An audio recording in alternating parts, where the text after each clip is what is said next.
Charlotte Ashford had attended countless corporate galas and charity events, but this wedding felt unique. She was here as a friend, not a duty-bound executive.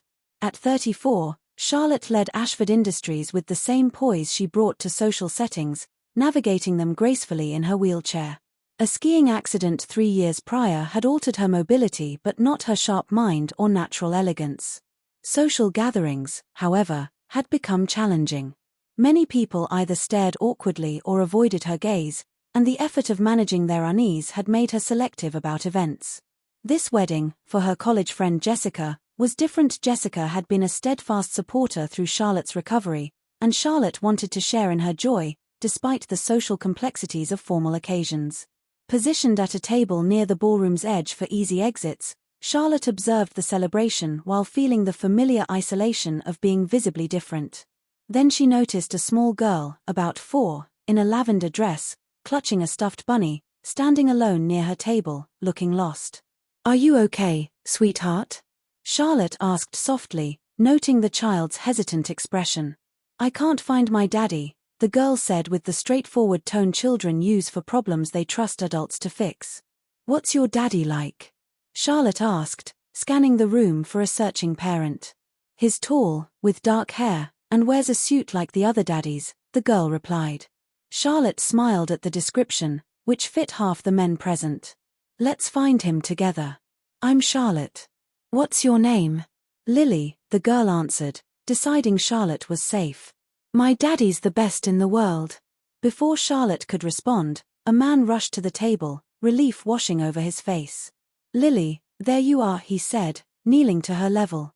"I was so worried." "Daddy, this is Charlotte," Lily said proudly. "She helped me when I was lost."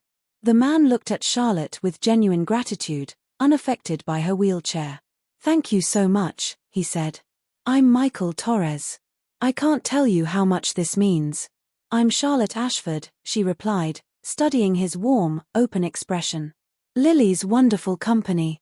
Michael, in his mid-30s, exuded a natural ease that made his tuxedo seem like casual wear.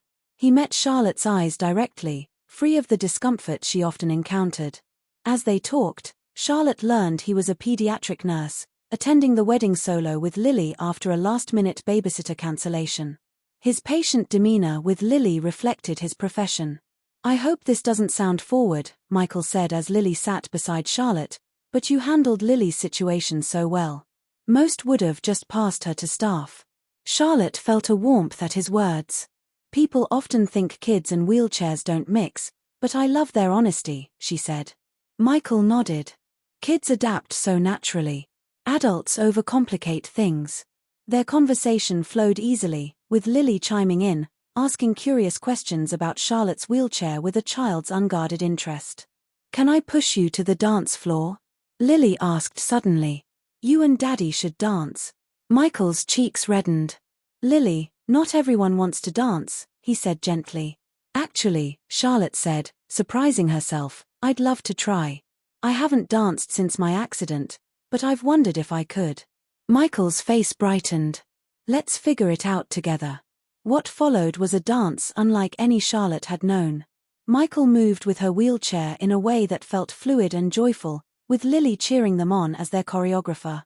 For the first time since her accident, Charlotte felt fully part of the celebration, not just a tolerated guest. Other attendees watched with admiration, not pity, and Charlotte realized Michael's ease had shifted the room's dynamic. As the night ended, Michael approached her, nervous. "Charlotte, I've really enjoyed talking with you. Would you like to have dinner sometime? Not just to thank you for Lily, but because I'd love to know you better." Charlotte looked at this man who saw her as a person, not a symbol of tragedy or inspiration. "I'd like that," she said. Over the next months, their connection grew effortlessly. Michael, shaped by his work with children, valued Charlotte's strength and intellect, seeing her wheelchair as just one facet of her life. He and Lily welcomed her into their routines with an acceptance that felt like family. 8 months later, in the accessible garden Charlotte had designed, Michael said, "I love your mind, your kindness, your resilience. Your wheelchair is just a detail, not who you are."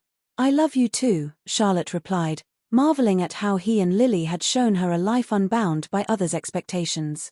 2 years later, they married in the same ballroom, with Lily as flower girl in her lavender dress and Charlotte in a gown designed to shine whether seated or standing. As they danced, with Lily twirling nearby, Charlotte reflected on how a lost child had led her to a love she'd thought impossible. Sometimes, the deepest connections come when we embrace vulnerability and let others see us as we are, trusting the right people will see our true worth. If this story moved you, please share it to spread its message of love and acceptance.